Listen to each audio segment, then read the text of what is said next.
Ladies and gentlemen, as promised, joining us on the Dignified Delinquents podcast, he is an actor, a YouTuber, a comedian who's currently touring across the country. He's the host of Wording is Hard, Spelling is Hard, More to the Story, and the show that kept me entertained all quarantine, Zooming with the Homies. Originally from the east side of St. Louis, welcome to the Dignified Delinquents podcast. That damn Tahir Moore. What up, though? How y'all doing? What's going on, boss man? I'm chilling, man. I'm chilling. Listen, I appreciate you for jumping on here with me, man. I've been a fan since the quarantine. I gotta tell you that. Yeah, man. I appreciate it. Absolutely, y'all. You kept me going. We were, you'll be up 4-5 o'clock in the morning doing quarantine. So yeah, watching your content, watching Kev, watching Zooming with the Homies, and seeing you. That's how I met Ty Davis and so forth. So nice. Yes, sir. That's my homie. She's actually going out on tour with me. That's who my feature is, Ty Davis. Absolutely. I saw on the flyer, man. So how life treating you, man? It's it's Wednesday, 2022. We getting through the year. How everything going for you? Life's good, man. Woke up this morning early. Worked out with the trainer. Hopped on a conference call when he got a haircut. Now cleaning up and doing a podcast, man. Life is good. I can't complain. I'm getting to live my life to the fullest and do exactly what I want to. Absolutely. So that's a blessing in itself right there. Now, when you get your haircut, do you get the spray? You get the or you just like no. That's all me. That's all you. That's all me. That's thanks to my mom. That's just good genes right there. You see it? I see. Okay, right there. Okay. I see. no pencils. Not taking shots at anybody that use it. God forbid that I had to get there. I will. I don't know why barbers use that. Like it's almost like a cheat. Like they cheating when they use it. It feels like they cheating me. And listen, you never know. Somebody might be leaving, going on their first date. To meet the partner that they're gonna spend the rest of their life with. So you want to have them crisp. My thing is like if you do anything vigorous, any sweating, any perspiration, you out of there. Shower, you out of there. So pool day. That's why I would never do it because it's like it don't last long enough. I don't even have a full beard. I don't know if you can see it or not, but my barber, I see it. You see the little bit I got? He put me in the game. I don't see. He tried to put me in the game with a little line, and I'd be like, "Come on, man, just go. I'm gonna wipe this off when I get in the car. I can't go home like this." Yeah. Don't do it. Don't do it. Hey, man, I appreciate you for jumping on here with me, man. Like I said, I've been a fan since quarantine, man, and you were one of the people in quarantine who kept content fresh and coming and going. Was quarantine to you? Was that a blessing for you? Did you see your audience grow during that quarantine? Absolutely, and it was a hard thing to embrace because there were so many people that were going through the opposite side of that. So I didn't want to come off insensitive. So I just kind of kept it to myself. But I definitely saw the flourish. I didn't mind quarantine too much, other than like just being cooped up in the house and not being able to go out, friends being able to come over because we were big on game nights before the quarantine, and now that it's kind of lifted for the most part, we have a lot of people over. But outside of that, I didn't mind. I did miss touring because I absolutely love the stage. It's a high that nothing else compares to. But if I was able to still provide for my family and still live to the level of the quality of life that I was accustomed to, that that wasn't a horrible thing to me. I got to create content. A lot more people got to meet my family. My wife stepped in front of the camera. So it was a good thing for me, man. Absolutely. Happy belated Mother's Day to your wife as well. Absolutely. Pass that along from me to her. Man, I got you. Quarantine was one of them things, man. It was almost like a blessing in disguise, like you said. I was able to connect with people who I've seen and been peers of and admired their work from afar, but they wasn't doing nothing at the house. So it was one of them things that was cool, and you brought some of everybody on your show, Zooming with the Homies, from Ty Davis to my man from Bigger, who I just had on the podcast, and his name is Tristan. There you go, Tristan. His birthday is coming up on the 12th. Tristan Winger, shout out to him. Yeah. So what did Zooming with the Homies come from? Was that just something that y'all always already did? Like, man, let's just do this in front of some people. That was more of like wanting to connect with my friends, this was before Instagram was letting you do the boxes so we could have 4 people on at one time. So that was just wanting to talk to more than one of my friends at a time. So Zoom with the Homies kind of was created from that. The first one went, I think, 5.5 hours. Sheesh. We hopped on around 12 a.m. or close to 12. We didn't finish like 5 something. And from there, I was like, damn, I think I got something here. So I just kind of structured it a little bit, gave it a name, and the rest is history. Just that the consistency was the biggest thing. Saying that I'm going to be here 5 nights a week, new lineup, hilarious, and that was probably the most difficult part because when you first tell somebody that's not your homie, saying, hey, I got this podcast, it goes about 2 hours, that's kind of jarring. I give up 2 hours of your day, but what I had working in my favor was the quarantine, so people really didn't have anything to do unless it was another show that they were gearing up to go on Zoom for. So luckily, I was able to get it at a prime slot time wise, and people were mainly available, and the people that came on really showed out. So it was a blessing. Absolutely. It was always, I said, damn, I don't know Tahir for real. I know him as a person on the screen. I said, one damn day I'm gonna be on Zoom with the homies. It didn't happen. Hey, but you never know. You never know. Happen, man. I tried to bring it back, but my schedule right now is just it's too much for me to maintain that. Like I have a small team, an editor and an assistant. I would have to have like somebody else over programming to really like pick the people for that and make sure it's getting posted appropriately. And it would probably just go to once a week. That was the plan for this year, to start once a week so I can still keep the sponsorship and all of that, the brand deals going. But right now I just don't have the bandwidth to do it at the level that I'm accustomed to. Absolutely. And that's a blessing, because that just means that you booked and busy, man. That just means that you got some things going on. God's still in the business of blessing. Absolutely. God is in the blessing business, man. Now I found this interesting. You used to be a science teacher. You were a science teacher for about 3 years. Was entertainment always the goal, or did you get there on a whim, or was like, I always wanted to be this? How did you fall into the entertainment comedy stand? I always knew I wanted to do it.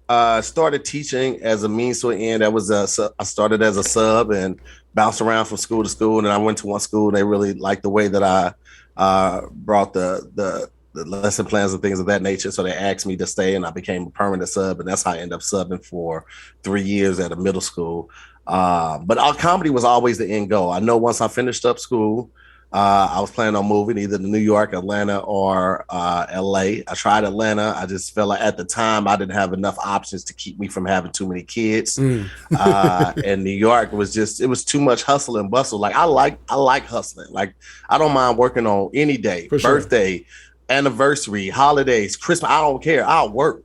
But I also understand and appreciate even more so now the presence of peace. And I just feel like New York never had that. Like 4 o'clock in the morning feels like 3 o'clock in the afternoon. There's always the hustle and bustle. And I just didn't want that to be the standard of my quality of life. So I settled on LA. And the first time I came out here for a gig, I hadn't even got off the plane yet. I was just in between the fuselage and the loading dock. The sunlight hit me on my head and I looked up. I remember looking up as I was taking my first step and like, I'm gonna move here. So I did the gig. I stayed in town for a couple of days later and looked for apartments, found a place, flew back home. All my stuff was already packed up because I had just finished up a tour anyway. So I just grabbed it. I found a moving company. They packed up everything. I hopped in my Altima and I was here 22 hours later. Oh man. That ain't nothing but God though. That's all that is. It's just him showing you a way and telling you what he needed you to do in order to get you where you at. Man, absolutely. He's always had a nice firm hand on my life, kind of guiding me. So I'm very appreciative of that. But yeah, that definitely was that, because most people don't find apartments that fast. It takes a couple weeks to do the background check and all that type of stuff. We got to gather the money. I was just in a position at that time where I just had all the ducks lined up, and I was able to just hit them with everything they asked for in the same day, and that was a blessing for sure. Yes, sir. Now let's talk about your friendship with Kev on stage and Tony Baker. Now you met Kev through the comedy circuit, and y'all just became friends through that, and same thing with Tony? My aunt is a doctor, and Kev was getting a head reduction surgery, and she was like, "Yo, this guy came into the office. I think you would really like him." But yeah, no, I met Kev through All Def Digital. He was a manager of the comedy channel, so he was a person that I reported to, who I had to do reports in. He would charge us with coming up with new shows like Bad News was my show, and a couple of others. So I started working at All Def Digital doing a drop, me and Meg Scoop, and that was just a part-time gig. Then they moved us to full-time, and then we became just payroll people at that point. Gotcha. And then same with Tony Baker, was at the comedy circuit. How did that work out? Yeah, I knew Tony from the comedy circuit. And it was one of those things like, man, I know if we be friends, like we got a chance to be friends, be really good friends. Yeah. In the comedy circuit, you usually like passing by, you see each other in passing. So I never had a chance to really like nurture that relationship and that friendship. And it wasn't until All Def Digital, and then more specifically the tour that Kev asked me to host, the first tour, where we actually got a chance to like cultivate that friendship and nurture it and really grow from it. So I always wanted to be friends with him and Tony, even with Kev, but we were always at work, and on the weekends he was flying out doing private gigs and things of that nature, and he doesn't really hang out. Have never moved to LA and hung out in the comedy clubs the traditional way that most comics do it, right? Because he already had a following, so he was getting booked by churches and events and things of that nature. And then when his video started going viral, then the weekends are being spent in Atlanta at Waffle House headquarters and things of that nature, and Chick-fil-A headquarters. So it was one of those things where it was just timing. And it was at that time where I felt like I didn't actually have a crew, like, because I wasn't really rolling with any particular group. I was just cool with all of these groups. Right. And I stayed focused and kept working, and the consistency paid off. And eventually me, Kev, and Tony merged together. And that was the Real Comedians of Soul. Absolutely. Tour.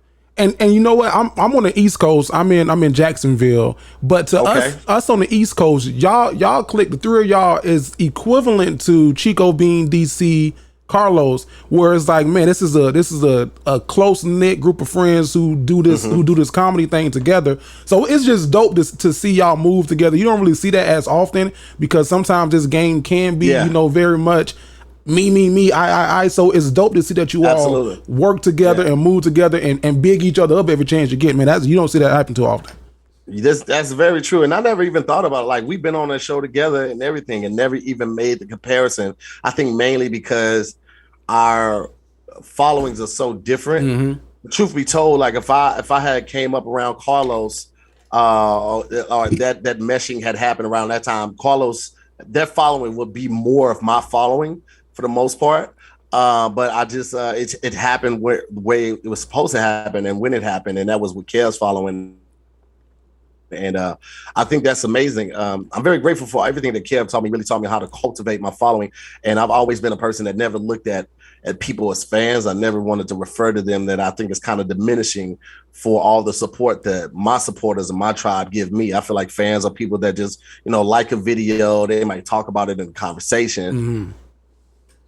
But supporters are people that have shared the video, posted to their stories, tag people in it. These are people that are invested in your success. And I feel like, just calling them fans was kind of,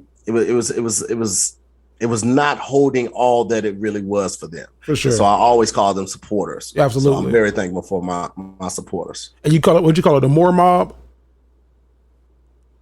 Yeah, the Moore Mob. Yeah. And not all the supporters are in the Moore Mob. You know what I'm saying? The Moore Mob is, for the most part, a financial obligation. These people pay between $5 and $10 and $15 a month to get exclusive content. They got a lot of content on tour. Outside of the videos that I was posting every day, they got weekly tour vlogs. So they got to see the behind the scenes, us traveling, us in the airport, us having family dinner, us playing games, all of that type of stuff. They got to see the real behind the scenes, really get a glimpse while I lift the veil and see how we really interact with each other, and then see that it's not just when the camera's on. Like when we are aggravated and tired in the airport because a flight might have got canceled, you got to see that real. So I think they appreciated being able to get that glimpse of what life is really like. Absolutely, man. That's a dope concept to have that exclusivity to you, because we do the podcast and you got the YouTube, become a YouTube member.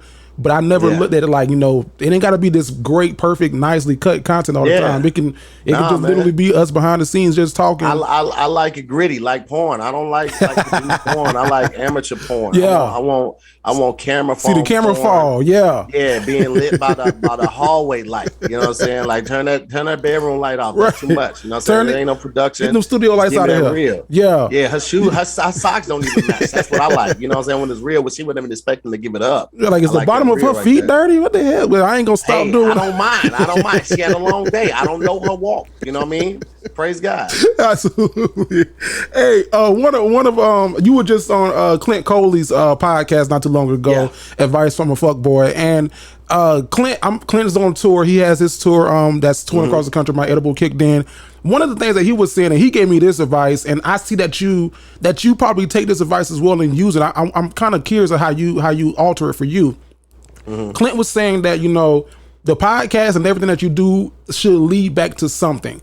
So if you're creating content, if you're doing a podcast, if you're making videos, it should lead back to something. So for him, it leads back to his stand-up. Is all of your content leading back to your stand-up, or is it leading to something bigger? Maybe a play a show you want to write, or a movie that you want to pitch?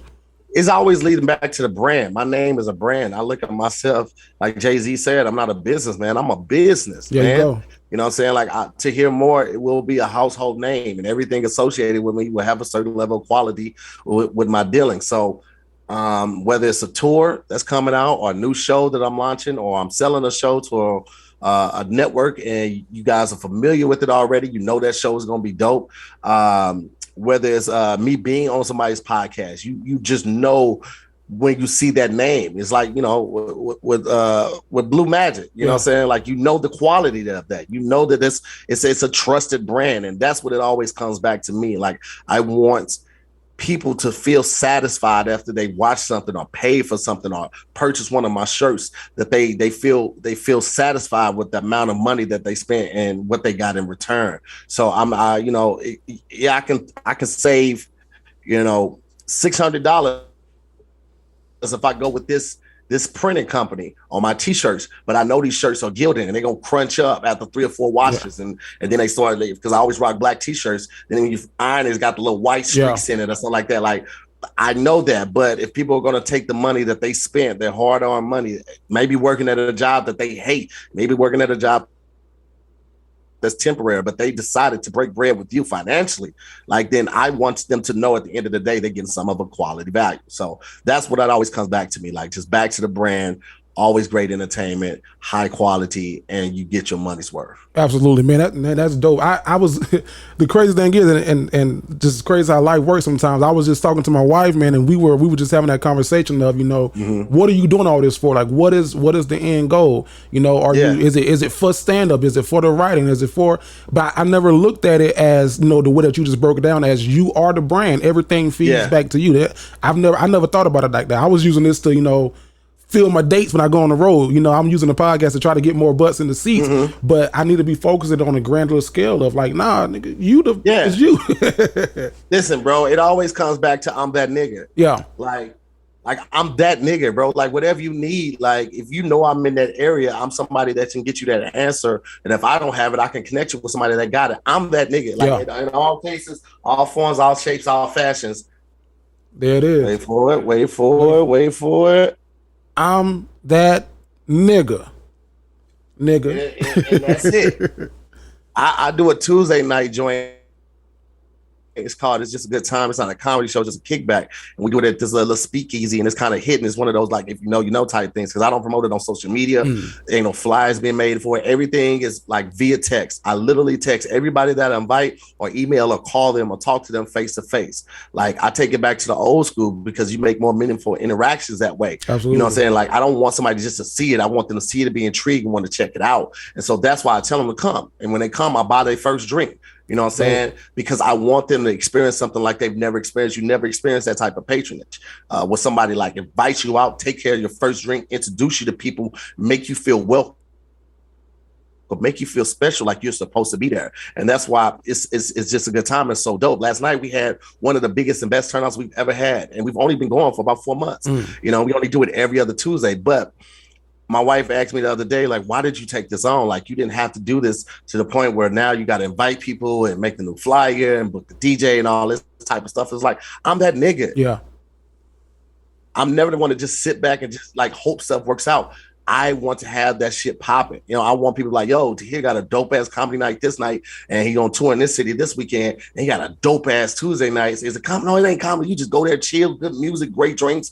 I want to be known as that nigga, and that takes work, and that takes a lot of putting in hours and a lot of sacrifices, and your wife asking you those type of questions. Why couldn't you just not do this? It's like, that's never been me. Yeah. That's never been me, to sit back and not do something. Yeah. If there's an opportunity for growth in business, because this isn't a money grab like that. It's just a good time. It's a place for us to fellowship and break bread and talk and catch up outside of the comedy club when we see each other in passing, and it's just the normal, hey, how you doing? Everything good? Okay, cool. This is a time for us to really sit down and catch up on each other's lives with no stress of, oh, you next, oh, you on deck, or I got bumped, none of that type of shit. This is just us being people.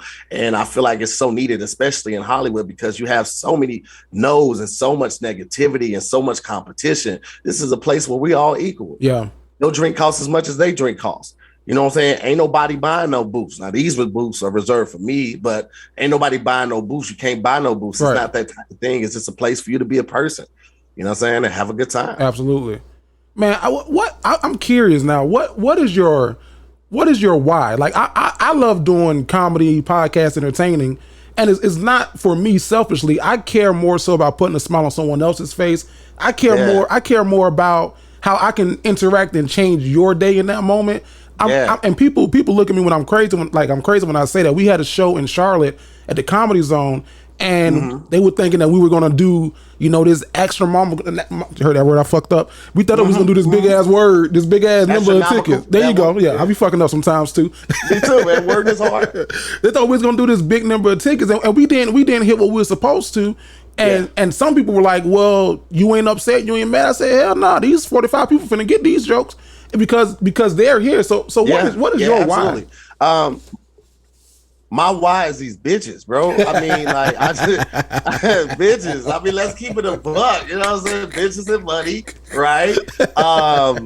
No, seriously, it's so much deeper than that for me. I definitely appreciate and value money, but I really feel like it's a tool.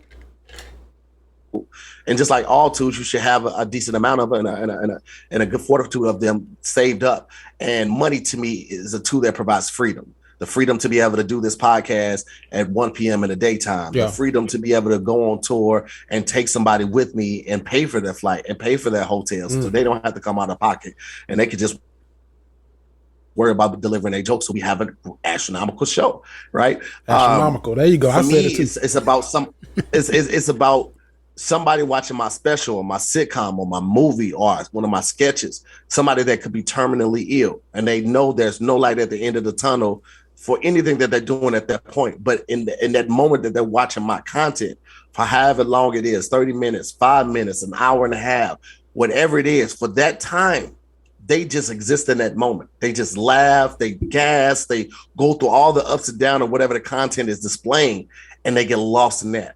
That, for me, is why I do it, because like there's no monetary value in that. There's no comparison. There's nothing comparable to that. That is a completely standalone feeling that you know that you provided for someone. Absolutely. And for me, if you can do that in any sense, in any genre of art, you've already won.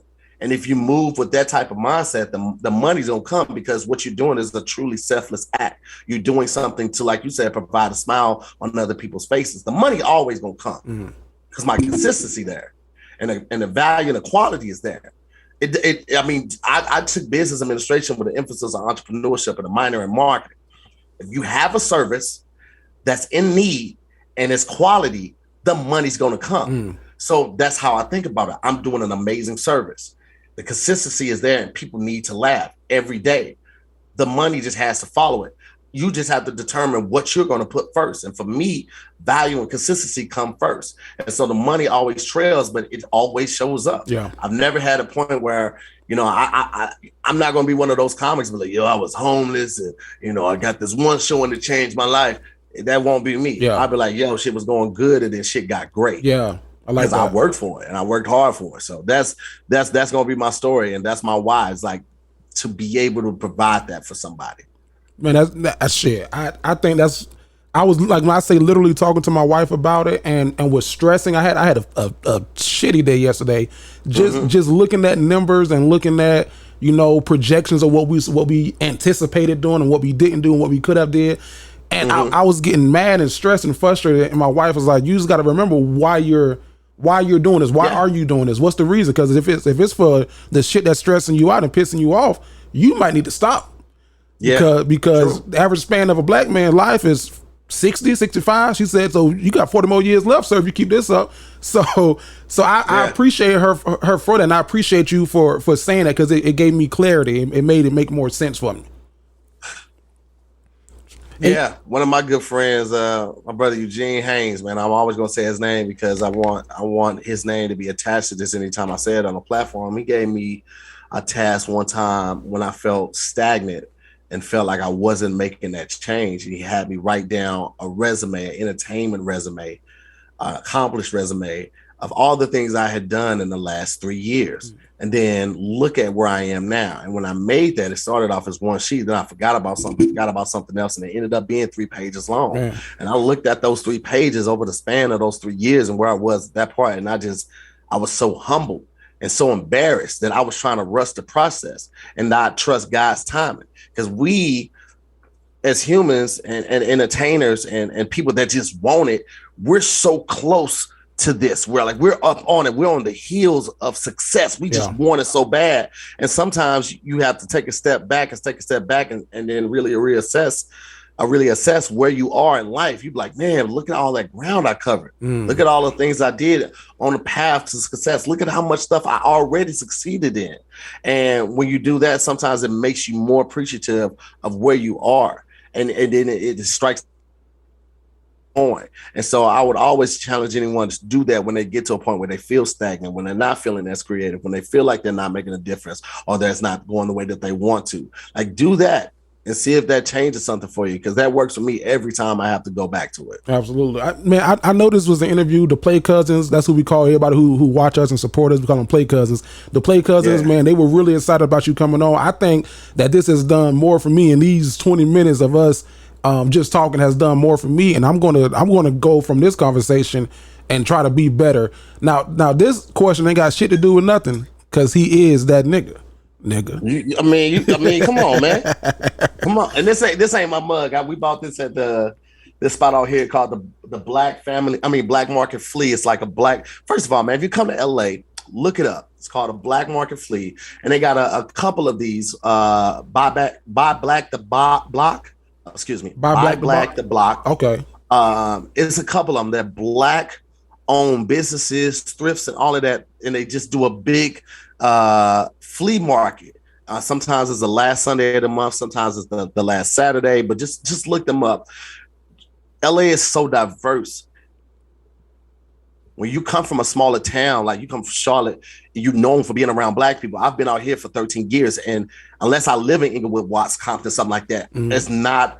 I'm always the minority. I live in Glendale now, and there's all Armenians around me, and so I see black people at shows sometimes. But the one black club that we had here, the major one that I used to call my home, the Comedy Store, closed down during the pandemic, so we lost that. And so I lost a lot of that feeling where it's just being around my people. And these things are so energizing, invigorating. Before I found out about stuff like this and I was doing rooms regularly, I would just go home for that recharge because I needed that. Yeah. You need to be around people that look like you, that can pour into you, especially if you're a person in entertainment or a person of service that just gives. So I'm gonna have to go home to get that recharge. But like, these things give me so much joy to see black, light skin, all shades, freckled, all type of hair, just smiling, excited about life, excited about that day, being present.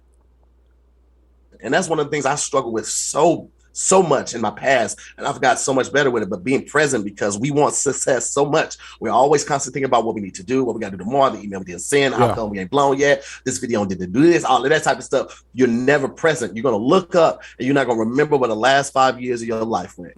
That's 5 years of your life, and you can't pinpoint 10 instances in each one of those years because you were never living in the moment. So this right here, that Black Market Flea, man, it's just so freeing for me to just be around people that are just there in the moment and laughing and smiling. They always have a musical guest and all. It's a good time, man. Find places like that where you can get lost in that moment and you can really live and not just exist, because we lost 2 years with nothing. We had nothing to do with. There's nothing we could change. You existed for 2 years. Yeah. You made it for 2 years. You got by for 2 years. Spend the rest of your years on this earth living. You know what I'm saying? So find something that makes you get lost in that moment, because that shit really matters. I tell you this, sir. If you want a second career, pastoring is going to be right there. Yo, people say that sometimes, but I feel like if God put that on my heart as my ministry, then of course obedience is better than sacrifice. I would do it. But I think right now you have people like Kev, who he comes from a church background, and you see it. And I think that's why a lot of people discredit him about how funny he is until he got to the place where he is now. Yeah. And you see he's a beast on stage, right? But then you have people like me, and I feel like I'm like a disciple in the sense of like Jesus didn't hang out in the church. He hung out in the hood. Yeah. Because the people in the church are already good. So you walk up on one of the disciples, you know what I'm saying? And you think it's just sweet, but you find out like he's a killer too, but he also knows the Lord. So I feel like I've always been the person to be a bridge to helping people see there's a better way of doing things, a better way of conducting themselves. I've always been the guy that's like very anal about cleanliness. Like I go get my nails and my toes done at this place called Hammer and Nails. It's a male grooming spot twice a month. You know what I'm saying? I got a membership to them. I got Curology for my face. And you see the lip balm, that's Curology too. I've always been that person to like kind of tell people, hey man, you could do that like this and this. Versus saying, man, what the fuck you doing like that? Because it's hauling the delivery. And a lot of guys don't know how to talk to each other because we weren't taught how to express our feelings and emotions. Think about when you were a kid, when you failed, you were 2 or 3, they told you immediately, get up, you're a big boy. Big boys don't cry. Wipe it off. You'll be okay. Shake it off. And that has been a perpetual cycle that the Black man and people of color have been in our entire lives, even when it comes down to therapy. You don't talk about family business outside of this house, nigga. Yes, you do. To your therapist. Therapy saved my life and my marriage, bro. And so I feel like I've been one of those people that's always been able to bridge the gap and help people see the bigger picture. Like life is really short. And if you live it like you're playing checkers, you're never going to feel fulfilled because it's going to be over too fast. Yeah. And if you pull back a little bit, think a little bit before you make your moves and look at the long-term outcome, you'll have a more fulfilled life. And that's just all I try to do, man. It's just like, my 20s were existing. You know what I'm saying? I was bouncing from here to here, touring, smashing a lot of chicks, and I had fun.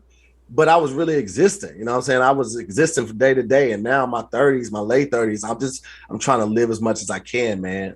Me and my wife have vacationed more in the past 3 years than I have in my entire life. And I love it. I mean, I'm going crazy on vacations. Like I'm spending damn near, like if I was back in St. Louis, I'm spending down payment money for a house on vacations. Because I know that these are going to be memories I'm going to hold on to the rest of my life. These are core memories. They're going to always be right here that I can refer to in those times when it gets hard and be like, man, but when we did this, it was so much fun. Let me just work and knock this out so I can get back and make another memory like this.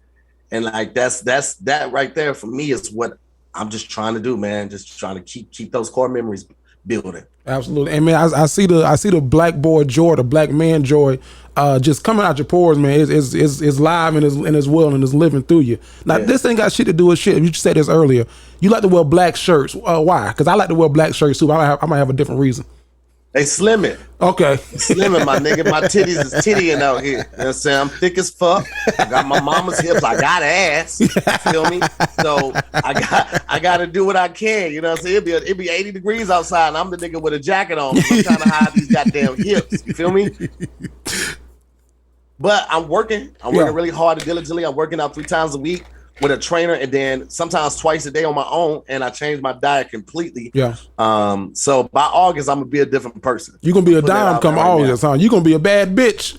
The baddest, my nigga. That's when you're going to see the light skin shit come out. You're going to see a lot of this, but no hair, nigga. A lot of this. The baddest. And it's going to be the baddest because I worked real hard for it. Absolutely. I did it before. And I was on my way when the quarantine started. And then the quarantine hit. And my trainer at that time, he lost his gym. And so I gained a lot of the weight down, and then seasonal depression, and then losing my tour because of the COVID, like all that shit. It took effect. Like, don't think that niggas don't be getting sad. Niggas be getting sad. Right. Right. Don't see the followers and think niggas don't have bad days. Niggas have bad days, Yeah. my nigga. I've slept on the couch, my nigga. Me and the old lady that got into it. I just choose to like not harboring that the way that I used to. Absolutely. I was at the gym yesterday. I was working out, and I was down there killing myself. I said, "Fuck this! I'm gonna go get that surgery." And I ain't gonna do it, but I was this close. listen, I either gotta lose 40 or gain 60 to get the surgery. Like they ain't gonna give it to me when I'm in that. And I've always been in that in between space. So like I just got to do the work, man. I had to gain too much and buy new clothes to get the surgery. All to have to buy new clothes again, my nigga. That's too much work. Money. That's too much work. I'd rather just do it the old fashioned way with little cocaine and hard work. Yeah. That's that ain't never hurt nobody. Little cocaine in your water that'll make you run better. Yeah. Now, but before I let you go, man, you gotta tell me about this tour. You got some dates on your website. Now, the closest I saw you to us was a city in Georgia, but I think it's for is it the Zetas or the SG Row? They're having their that's for the SG Rows. SG Rows. And that's gonna be still Georgia. I'm doing that June 11th. But currently I have the end of this month I'm gonna be in Sacramento for Memorial Day weekend, and then I have Atlanta. I'm sorry, let me just start with June. I have Estelle, Georgia. And then Atlanta, July 3rd. That's going to actually be at the Atlanta Comedy Theater. Okay. July 5th, I'm at Zany's in Chicago. July 6th, I'm in Nashville at Zany's. July 7th, I'm in Huntsville at Stand Up Live. 21st through the 23rd, I'm in DC, I believe. August 3rd, I'm in Indiana. August 4th, I'm in St. Louis, and I might double back to Indiana on that 6th or 7th, I think, whatever that Sunday is, for another show. So my whole goal, bro, for real, was just to do my tour. Mm-hmm. Like, as I said, I took business. If you know, most businesses don't end in the black in the first year. They finish in the red. Yeah. And usually they first 3 to 5 years in the red, trying to get to the black. So with me being realistic and, just being business minded, I'm like, well, again, this won't be a money grab. This will just be a personal goal that I achieve and I can check off the box. Next year, it might potentially be a money grab, and the year after that. But this year, if I make any money, that's a blessing. Anything over than what I expected is a blessing for me. You know what I'm saying? That's just overflow. So, and I just take that money, invest it back in the business, hire somebody else. Next year, we got a better router. We got a better travel. We have better hotels, whatever it may be. But, it's a testament to just working harder and never forgetting the goal and, making yourself better. Again, it's chess. You know what I'm saying? Like, your first pawn might get snatched up, but your third or fourth pawn might take the rook. So, like, just doing it better each time you get a chance to each move. So that's what I'm trying to do. Absolutely, man. Listen, I appreciate you for jumping on here with me, especially in midday, 1 o'clock for you. Man, I came in with all these questions that I thought I was going to ask, and I ain't even have to touch them because you gave me everything I was looking for and more. So I know that everybody's going to appreciate this interview, man. What can they follow you on social media? Real quick, what can they follow you at? It's Tahir Moore on everything. TahirMoore. The website is tahirmoore.com or everythingbageltour.com. Kev kept calling me Everything Bagel, so I was like, marketing. That's what happened with Wording is Hard. People kept talking about me messing up, and then I created Wording is Hard based on that.